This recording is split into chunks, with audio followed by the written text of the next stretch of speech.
শীত মানিয়ে কিন্তু হাঁস পার্টি, হাঁস ছাড়া কিন্তু শীত জমে না। নমস্কার, ভিলেজ কুকিং বাংলাদেশ ইউটিউব চ্যানেলে আপনাদের সবাইকে স্বাগতম। আজকে নিয়ে আসলাম আবারও হাঁসের রেসিপি নিয়ে। বলতে গেলে রাতের বেলা শীতকালে হাঁস পার্টি না করলে মনে হয় যে শীতটাই পরিপূর্ণ না। শীতটা আমার বরাবরই ভালো লাগে, কারণ গরম গরম খাওয়া দাওয়া, কম্বলের তলে থাকা আর সুন্দর সুন্দর দৃশ্য দেখা। কারণ হচ্ছে যে শীতকাল মানে কিন্তু চারদিকে কুয়াশায় ভরপুর থাকে, প্রকৃতিটা খুব সুন্দর থাকে, আমার খুব ভালো লাগে। যাই হোক, চলুন আমরা রেসিপিতে যাই। আজকে আমাদের হাঁস পার্টি হবে রাত্রে, তাই জন্য একটু আয়োজন চলতেছিল। আর সবসময় কিন্তু হাঁস পরিষ্কার করা, কেটে কুড়া সবটাই কিন্তু আমার মায়ে করে, কারণ এটা আর ধারে কাছে আমার দ্বারা হবে না। তাই যাই হোক, এখানে সব ধরনের মশলা নেওয়া হয়েছে, আর আমরা ঘরেও মশলাটাই ব্যবহার করি। আর হাঁস কিন্তু অনেক উপকারী, যারা বাতের সমস্যায় ভোগেন তাদের জন্য কিন্তু হাঁস খুবই উপকারী। তাই আমি বলবো হাঁসটা আপনারা খাওয়ার চেষ্টা করুন। আর তা না, হাঁসের মধ্যে কিন্তু বাঁশপদি একটা মশলা থাকে, আপনি যাদের বেশি বাতের ব্যথার সমস্যা তারা ওই বাঁশপদি মশলা দিয়ে হাঁসটা খাওয়ার চেষ্টা করবে। যাই হোক, আমরা রেসিপিতে ফিরি।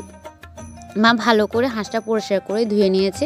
এরপরে ভালো করে সুন্দর করে ফিস করতে হবে। আপনি বেশি পরিমাণে ফিসটা করবেন না, কারণ তাহলে কিন্তু লবণ মরিচ ভালো করে ঢুকবে না, কারণ হাঁসটা বরাবরই একটু শক্ত হয়, ওই জন্য। যাক, মা এখানে প্রথমে সরিষার তেল ব্যবহার করেছে। আমরা রান্না বেশিরভাগ মাংসে সরিষার তেলটা ব্যবহার করি। তারপর মা এখানে যত ধরনের মশলা, মরিচ বাটা, আর বেশিরভাগ সময় আমরা মাংসে মরিচ বাটাটা ব্যবহার করি, এটাতে গ্রেভিটা খুব ভালো হয়, ওই জন্য। এরপর জিরা বাটা, রসুন বাটা, পেঁয়াজ বাটা, আদা বাটা, আর আমরা এখানে কিন্তু আজকে গোলমরিচ বাটাটা ব্যবহার করেছি, কারণ হাঁসের মাংস যদি ঝাল ঝাল না হয় তাহলে কিন্তু খেতে ভালো লাগবে না, ওই জন্য। আর এখানে গোটা রসুন আর গোটা পেঁয়াজ ব্যবহার করেছি। এরপরে মা তেল গরম করে, আর এই তেলটা আপনি সরষের তেল ব্যবহার করতে পারেন, বা আপনি চাইলে সয়াবিন তেলটাও ব্যবহার করতে পারেন।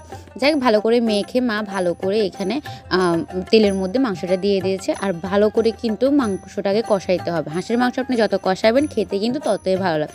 যে কোনো মাংসে আপনি একটু ভালো করে কষাবেন, খেতে কিন্তু ভালো লাগবে।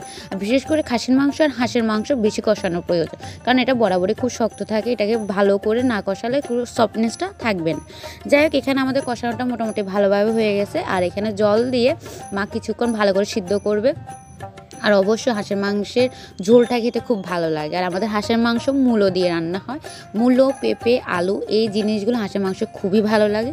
যাই হোক, এই যে জল দিয়ে মা ফুটিয়ে গরম মশলা ব্যবহার করে নামিয়ে নিয়েছে। আমি গরম মশলাটা দেখাইতে পারিনি, কারণ আমি ছিলাম না, ওই জন্য।